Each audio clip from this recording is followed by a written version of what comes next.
Hello Sunday people, thank you for joining me in the kitchen again. I'm Del, this is Dishes with Del, and every week we learn how to make something absolutely delicious. This week, I don't know whether you can see here, this beauty. It's a rhubarb and cinnamon and like lemon cake. It's absolutely amazing. The interior is so soft and so delicate, but it has this incredible brown sugar crust on top. Honestly, I learnt it 15 years ago while working in restaurants in London, and it's been with me ever since. So if that isn't a testament to time of how yummy this cake is, then I don't know what is. So stick with me and I'm going to teach you how to make this banging cake. Okay, so these are the ingredients. We'll quickly run through what we need. We've got 65 grams of butter, 300 grams of sugar, and then 40 grams of sugar put to one side. I've got dark, soft. You can use light and soft, but if you can, get dark because it really lends itself well to this cake. But I probably wouldn't make it with white sugar because you want the caramel richness of the dark. We've got cinnamon, a lemon. We've got 250 grams of light Greek yogurt, 300 grams of flour, 250 grams of rhubarb, 2 eggs, some vanilla and some bicarbonate of soda. So that's it. Really simple, really easy. It's a classic way to make a cake, so let's get on to it. The only thing that you need to do now is turn your oven on to 170. So what we'll quickly do with our 250 grams of rhubarb is just cut off that very end and maybe get rid of the leaf. They can go in the compost, and then we're just going to cut it into little chunks about 1.5 centimeters, 2 centimeters wide. So just like that, and we can just prep them and put them to one side for a second. So that's the rhubarb done. That can just sit over here. And then I've got the butter here, nice and soft. And now you can do this by hand, or you can do it with a whisk, or you can do it in a machine like a KitchenAid, whichever is easiest. But I quite like to do it with a hand whisk because then it just beats a little bit more air into it and it makes it a little bit fluffier.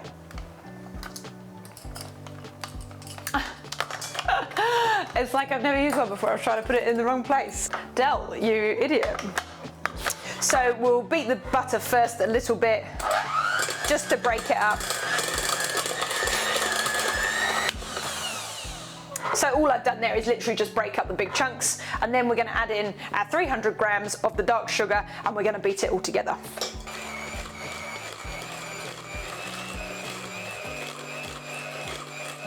This does make quite a large cake, and we cook it at 170 because obviously it's very dark, and we're going to put some sugar on the top, so we want to make sure that it doesn't burn, so we cook it a little bit slower than you might do with a usual cake. So now the butter and the sugar have all been beaten together, and we're going to add 1 of the 2 eggs first, and then we're going to beat that in. So that's the first egg in, and you can already see that the consistency has changed quite a lot. And then we'll add in our second egg, and we'll do the same thing again. And you know, here you can see why it's great to use that really dark brown sugar, because you're just going to end up with this really lovely, like dark toffee, caramelly kind of mixture, which is just really, yeah, it's just really nice. And you don't get the same thing if you use white. And also you can probably see here why I use the electric whisk, because it means that it gets better aeration and it just makes for a lighter batter. So next we're going to add in the 250 grams of plain yogurt, and we'll just mix that in. And now that's the yogurt in, and here I'm just going to now go in with a spoon, because we've done a good bit of beating. Get all the stuff from the edges of the bowl, because there may be some that hasn't been incorporated properly with the whisks. So just make sure that's all out of there. And then we're going to add a capful of vanilla essence. And then we're going to add half of this lemon zest. Get that all in there. And then take a teaspoon of cinnamon and flatten it off with the top end of the knife, because we only actually want 1/4. So this is a really good way to make sure that you get it in. So we'll add that. And then the same with the bicarb, take the back end of the knife and flatten it out, because we want just 1 level teaspoon, and we're going to add it to the flour because we're just going to sift it all. So mix in that cinnamon and lemon, and then we're just going to sift in the flour and the bicarb through the world's tiniest sieve, but at least I have a sieve because I didn't for a long time. And then just gently fold in that flour.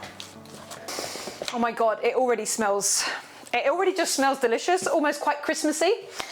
And then we're going to add in the rhubarb, fold that all through, make sure it's evenly distributed in the mix, and it's gone from what looked like a very, very wet mix to now a thick and more cake-like batter that tastes delicious already. And then we are just going to line our cake tin, and we've done this before. So the best way to do it is to take a piece of greaseproof, and then we're going to fold it in half, fold it in half again, and then at this point here, so this is our folded edges, we're going to fold it in again and again.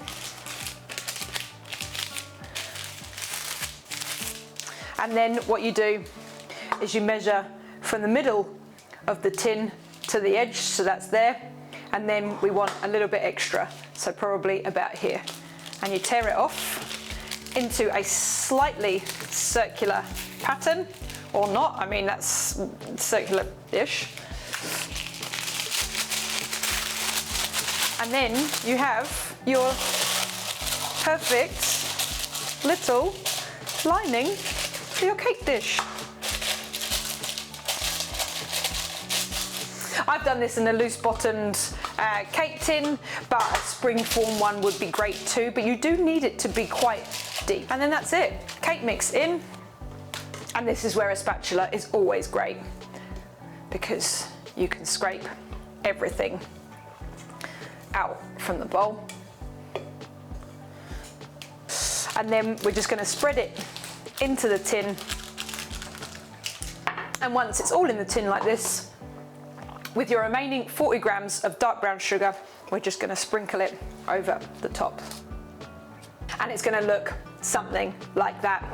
And then it's going into the oven at 170 for probably around an hour.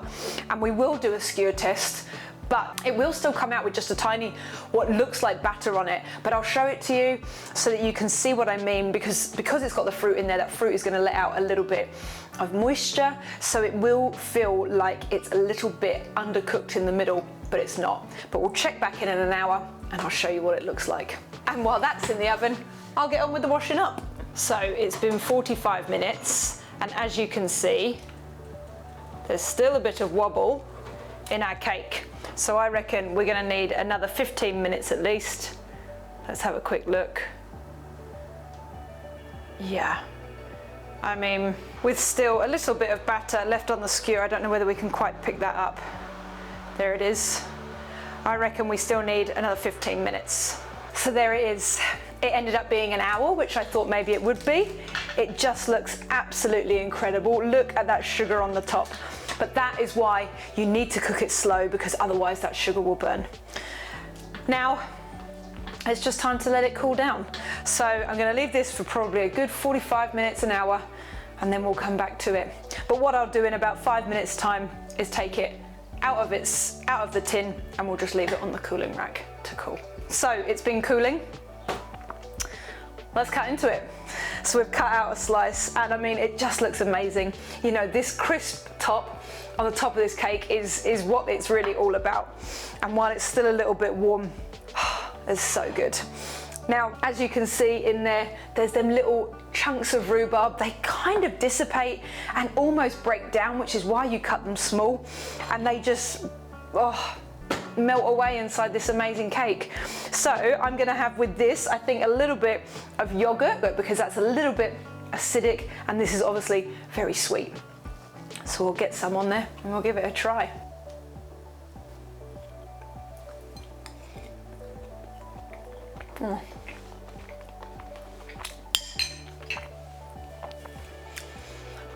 That sugary crispy top is amazing. And the yogurt, being a little bit acidic, brings out that lemon in the cake batter. And that rhubarb is tart to really balance out the sweetness of what seems like a hell of a lot of sugar to put into a cake. I promise you, this recipe will just not disappoint.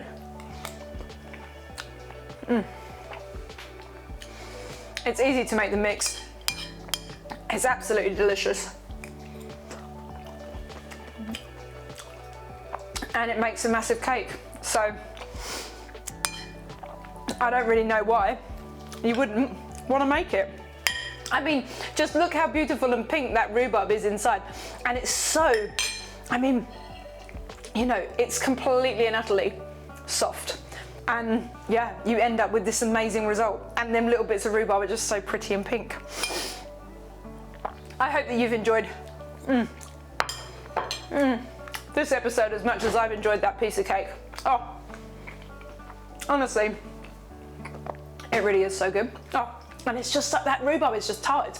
It's just amazing. Oh, and sour and sweet from the top. Anyway, it's great. Don't take my word for it, you should make it at home. And that's all we've got time for today. I'll be back next week with something equally as delicious and equally yum. And until then, I've got a week's worth of cake. I hope that you will have a week's worth of cake. And what you should probably do is give me a like and a subscribe. That way you will never miss out on any absolute cracking bangers coming out of the Dishes with Del kitchen.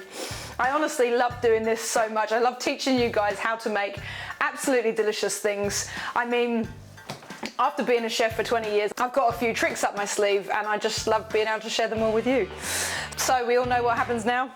I'm going to finish off this bit of cake for my lunch/afternoon tea, and I'll check in with all you guys next Sunday. See you later.